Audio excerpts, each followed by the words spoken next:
पूरे विश्व में 200 देश हैं और देखिए गिने चुने मात्र 3 ही देश है जो हिंदू राष्ट्र की बात करते हैं।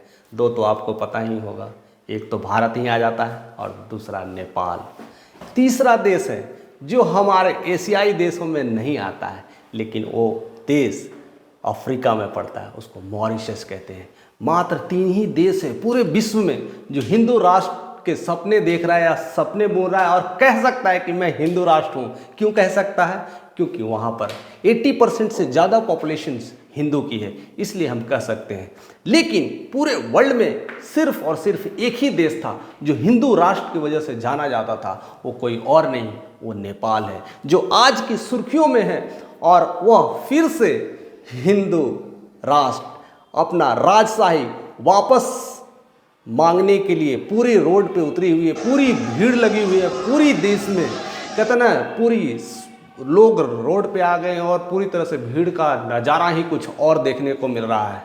लेकिन वही 9 अप्रैल से मात्र कुछ ही दिन पहले नेपाल में लोग सड़कों पर आ गए हैं, पूरे हिंदू सनातनी हो गए हैं और पूरे लोग, केवल पुरुष ही नहीं, महिलाएं, बच्चे, सब लोग हिंदू राष्ट्र कि फिर से अपील कर रहे हैं। कहते हैं कि यह जो गणतंत्र है, राजतंत्र है, इसको हटाओ और फिर से राजशाही वापस लाओ। क्योंकि जब हम वैसे रहते थे तो पूरी आज़ादी थी, हम देश में हर तरह से सुविधा मिलता था और हर चीज़ आगे बढ़ने का मौका मिलता था और हमें अपने राजा पर पूरा गर्व होता था। हमारे देश में जो राजा होते थे वो सारी चीज़ों को देखते थे, पूरी प्रजा को ख्याल में रखते थे।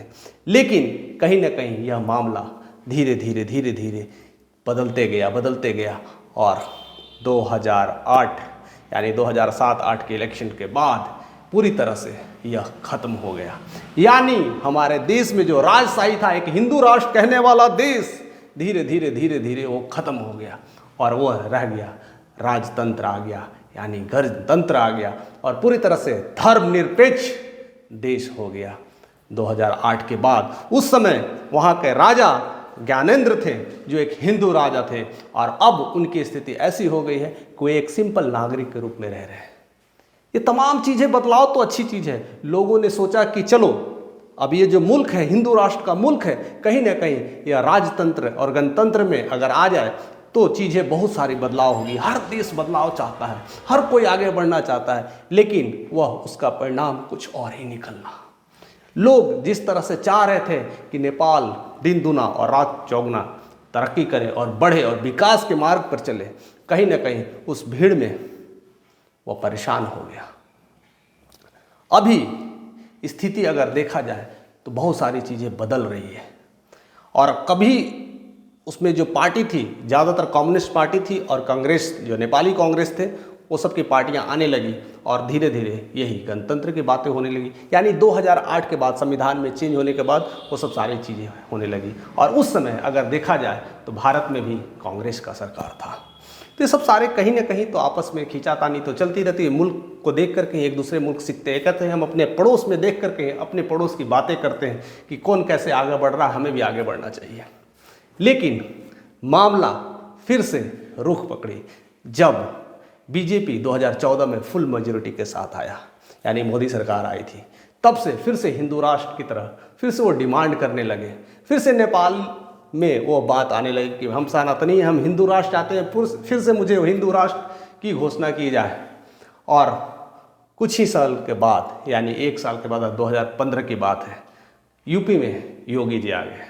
फिर से वहाँ पर हिंदू राष्ट्र की बातें होगी कि बहुत सारे जो चीज़ें थे, जो हिंदू राष्ट्र के खिलाफ जो काम हो रहे थे और बहुत सारे जो अवैध तरीके से जानवरों को हत्या की जा रही थी, ये सब सारी चीज़ों को लेकर के बहुत सारे योगी सरकार ने वहाँ पर यूपी में बहुत सारे चीज़ों को खारिज किया था। तब फिर से वहाँ आग सुलगी, यानी फिर से हिंदू राष्ट्र की मांग होने लगी। यह खींचातानी चल ही रही थी, खींचातानी चल रही है, बार बार हिंदू राष्ट्र की डिमांड चल रही है। और हाल ही में इस कुछ ही महीने, यानी कुछ 10 दिनों की बात है, अभी बहुत तेज़ी से पकड़े हुए और सारे लोग यही नारा लगा रहे हैं, गणतंत्र को ख़त्म करो, राजशाही वापस लाओ। और क्यों ना हो, क्योंकि कहीं ना कहीं इसके पीछे भी कारण होती है, क्योंकि बिना कारण का कोई अपनी मांगे नहीं करता है। तो कारण बनती है सबसे बड़ी बात है कि नेपाल एक हिंदू राष्ट्र था। अभी भी वहाँ का जो पॉपुलेशन है 81% हिंदू है और 8% बौद्धिस्ट है और रह गया 5% इस्लाम है और 2% 2% के बाद ईसाई है। लेकिन कहीं ना कहीं धर्म परिवर्तन की चीज़ें देखने को मिली थी। जब वह हिंदू राष्ट्र था, जब वहाँ पर राजशाही था, तो धर्म परिवर्तन के लेकर के कोई चीज़ें नहीं होती थी। लेकिन जैसे ही यह चीज़ें राजतंत्र गणतंत्र बनना, जो लोग गरीब तबके के थे वो कहीं ना कहीं धर्म परिवर्तन से वह चीज़ें पॉपुलेशंस अनकंट्रोल होने लगा। कहीं ना कहीं जो नेपाल के लोग थे उन्हें लगा कि हमारी संस्कृति कहीं ना कहीं खतरे में है।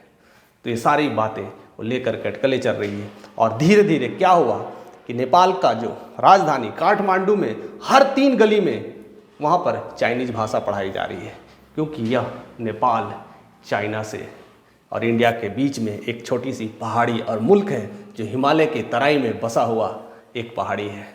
तो कहीं ना कहीं चाइना का असर दिख रहा था, वहाँ पर वो सारी भाषाएं दी जा रही थी और क्यों ना दे जाए, क्योंकि वहाँ की पॉपुलेशंस ऐसी है। वो चाह रहे थे कि हमारी जो मार्केट है कहीं ना कहीं पूरी तरह से नेपाल में सिमट जाए और वो चाइना अपने देशों को मुल्क में लाने की कोशिश कर रहे थे। और दूसरी तरफ धर्म परिवर्तन की बातें चल रही थी। अब वो कोई भी हो सकता है, हिंदू के अलावे जो हमारे देश में जो भी सारे धर्म के ठेकेदार वो धर्म परिवर्तन की बातें कर रहे थे। तो कहीं ना कहीं नेपाल में ये चीज़ें बातें टेंशन्स आने लगी थी। और बीच में आते हैं मेरे अपने देश के एक महान हस्ती बाबा बागेश्वर, वो वहाँ पर गए थे और बहुत सारे सनातनी को लेकर के बातें की हैं और कहीं ना कहीं हिंदू राष्ट्र की तरफ इशारा करते रहे और बताएं कि हम सनातनी रह करके हम सारे चीज़ों को कैसे बदल सकते। नेपाल में हिंदू राष्ट्र था, लोगों का मानना है कि वह भी एक कारण रहा होगा, लेकिन नेपाल हिंदू राष्ट्र रहेगा। सारे चीज़ें लोग रोड पे आ गए, हर जगह हिंदू राष्ट्र के पोस्टर लगने लगा।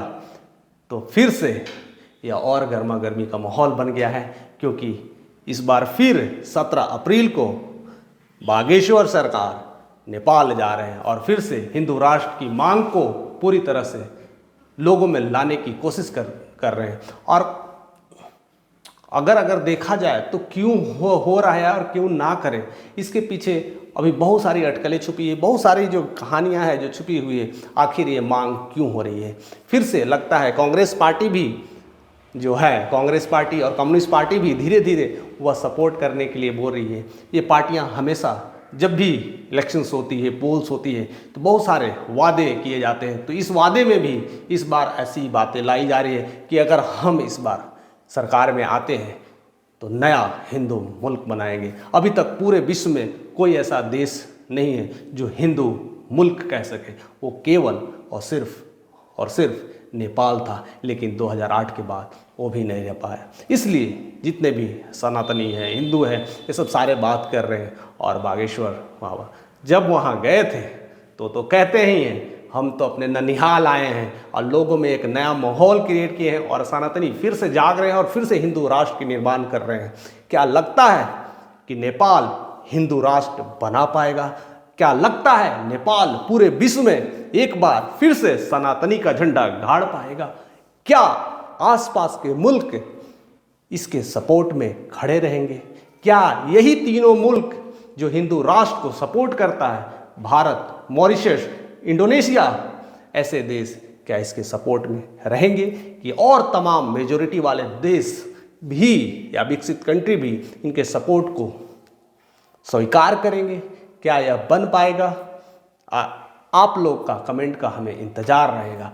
आप लोग बताइए कि क्या लगता है नेपाल इस बार हिंदू राष्ट्र अपनी तरफ से पूरी तरह से वापस ले लेगा और जो राजशाही पहले से था, राजा वहाँ चुने जाते थे और वैसे मुल्क को चलाते थे, क्या वह वही हो पाएगा?